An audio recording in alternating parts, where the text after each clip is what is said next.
I think people are sleeping on this card. Supergiant is coming to Marvel Snap. It might seem just like a medium stat card, but do not sleep on the power of invisibility and hiding and non-revealing, however you wish to look at it. I think this card has a huge impact even at 4 cost. Let's talk about the new Series 5 card showing up right now in Marvel Snap. Supergiant. Take a look. She's a 4/5 with an on-reveal ability. All cards played next turn don't reveal until the game ends. This is very, very powerful. This is not a Zabu necessary style card because of how impactful turn 5 even is. Think about it like this. How many big plays, how many setup plays happen on turn 5 in any given match? How many times have you been leeched on turn 5? We just had Beta Ray Bill come into the game. How many times have you seen that Jane Foster come on down on turn 5 and you know exactly that bad things are going to happen? Quite a few cards are going to have a big turn 5 setup play to get ready for what's going to be the big play on turn 6. If you can delay that just long enough, how can you take advantage of it? So there's a couple of things we have to know about this ability that also affect other cards. So let's first dive into what it means to actually have the game end. Game end is actually a very big deal to understand because we've seen cards come to the game, most recently Martyr, that have abilities that have to time in a very specific order. So here's how the game actually ends. Number 1, turn 6's or turn 7 is over. Then what happens is you're gonna see the game check for hidden cards. So that's gonna be then Invisible Woman and Dark Dimension. This is where Supergiant's revealed cards should lie. Let me show you why. Take a look at how the text is written in particular. Don't reveal until the game ends. That is exactly how it is here for Invisible Woman, not revealed until the game ends. So this is not a end of game mechanic. That's what actually comes next. So first the game ends, then it looks for the hidden cards, and then you see those cards like Martyr, Mysterio, Dracula, and Captain Marvel. Their abilities then will all go off in the sequence of which of those 4 cards were played. So if you played Martyr first, and then Dracula, and then Captain Marvel, they would then do their effects looking at the battlefield in that order. So all of those movements could have an effect, and then the ultimate final thing that happens in every single game, the M'Baku check. So Supergiant's reveal is very important to understand that it's going to be treated similarly to how Invisible Woman reveals, which could then have a synergy with specifically Dracula and Mysterio, in my opinion. Those are probably the 2 most common ones we're going to see within the next month. There are some really cheeky things that we're going to be able to do with Supergiant because of how the timing of these abilities actually pan out and play out. Having a turn 6 card reveal and then a prior turn card reveal after that is always a very intriguing synergy thing that's difficult to play around and also simultaneously can interfere with your opponent. If you even plug it into something as simple as a Sera tech deck, and again, as always, all the untapped.gg links are going to be down in the description below, so take all of those and enjoy them, have fun with them. I think that this is going to be incredibly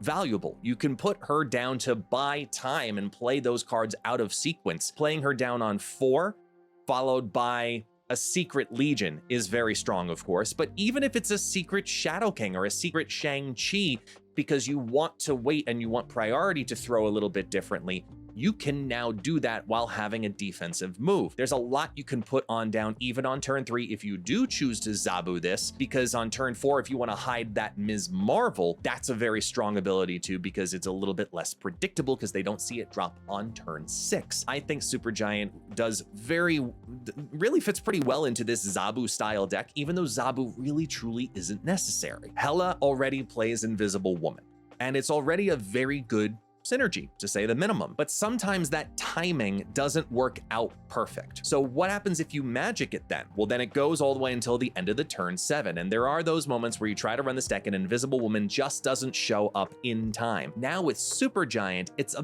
backup plan where you can go ahead and Supergiant on turn 5, Hela on 6, MODOK on 7. It gives you yet another out with some pretty decent stats. So we're gonna keep the Crystal piece in here. We're gonna keep the Jubilee piece in here for some extra potential card draw, and then it's just stats on stats on stats when everything comes together. Hela has been getting more and more consistent, and pieces like Supergiant are only going to further feed it. This entire month, you're going to see a lot of discard decks coming to the game with more Series 5 cards down the pipeline. On a deck like Hela, which is already very high roll and high cube gain, even though it may not have the best win percentages, this may make that win percentage shoot up another couple percent and make it a truly competitive deck. I also showcased this in the Black Swan video towards the end. This is a Super Swan Zoo deck. This is taking advantage of the fact that you're not playing a 6-cost card, and Black Swan, who gives you free 1-cost cards for 1 turn, allows you to dump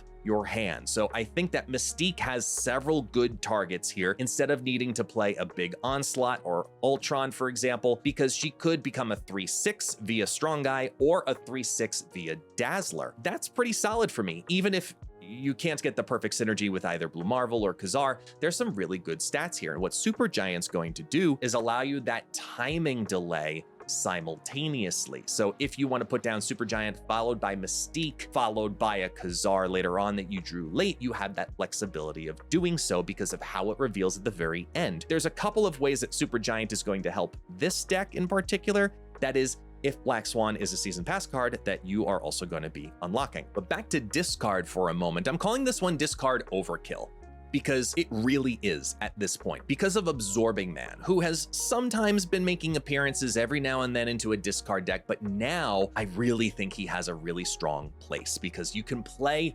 more out of sequence with discard. It's one of the biggest downsides of discard is that you have to hit the curve for it to be competitive. With Supergiant, you don't. She buys you time. You have the flexibility of saying, do I need to drop this now? Or maybe I draw it 1 turn later, like we were talking about with MODOK and Hela. You can do the exact same thing and hide Absorbing Man behind Supergiant. Plus, Dracula at the last second is always going to reveal, as we talked about earlier, afterwards. So you could even hide a Dracula, which is strong in and of itself, or maybe hide several discard cards because you already put down a Dracula earlier on and have those pieces go off later. There's a lot of sequencing that can now happen because Supergiant makes it a lot easier to say, ooh, let me do this instead. Let me hide that Lady Sif so we can move it at the last second and guarantee a Lady Sif into Blade, double ramping of that APOC, for example. You don't need Swarm to have a strong discard deck nowadays. You just need the right timings and synergies,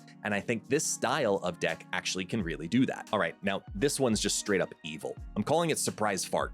There's no better name for it because you're not hiding the Alioth. You're just manipulating what's going to happen because of it. So imagine hiding that Absorbing Man or Grandmaster at the right time as you play Alioth on turn 6, and then it reveals a second Alioth. It's evil, I know it's evil, but that's why it's a little bit fun at the same time. So we are playing big cards in here. We are playing Silk, Gladiator, Maximus, Ebony Maw, Martyr. There's a lot of ways we can cancel out using that 0. I think that this being such a strong, heavy early game deck, I think that this actually has a chance to be decepiously whatever evil, because now we're also putting Wave, who's at a great 3/5 stat. You're gonna be ahead most likely if you have Lizard, Silk, or Maximus. Then you can put Alioth on 4, followed by Absorbing Man on 5, and then Grandmaster on 6. It's going to get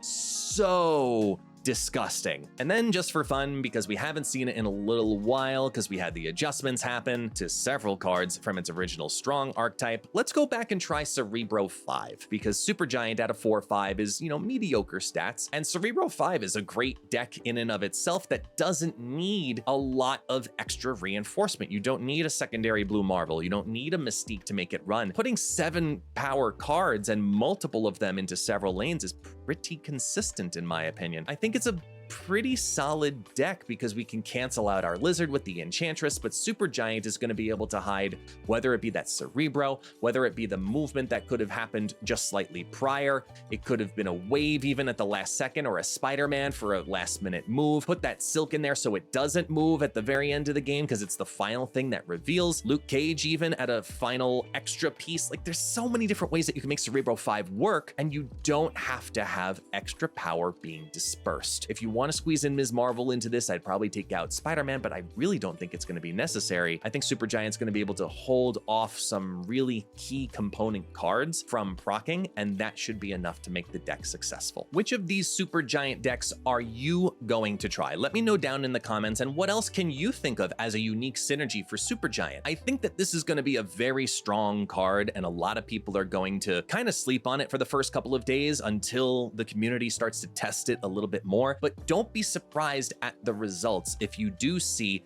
this card start to skyrocket in win percentage because it's interfering with your opponent while simultaneously giving you an extra piece of strategy. I really like this card. I think these are some really fun decks. Once again, if you like the deck codes, go ahead and grab them down in the description. And while you're down there, leave a comment, say hello. I greatly appreciate it. Thank you guys so much for watching today. I'll see you all on the next video.